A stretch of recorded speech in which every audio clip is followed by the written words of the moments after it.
嗨，大家晚安啊。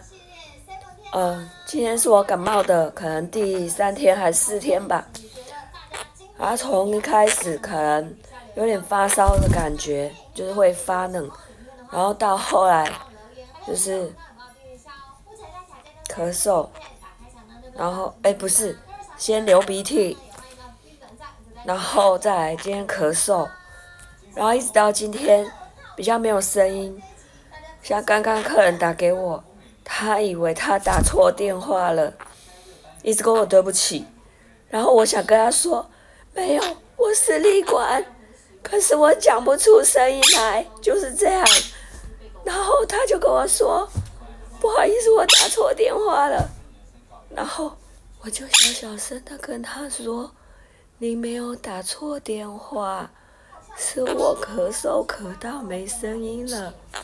等一下，我喝完热茶，有声音再打给你，可以吗？结果我喝完热茶了，可是我到现在还是没有声音，所以，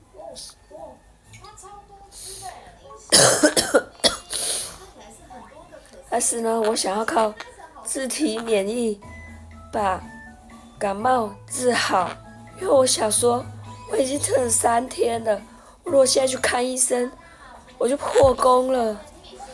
对，就是这样。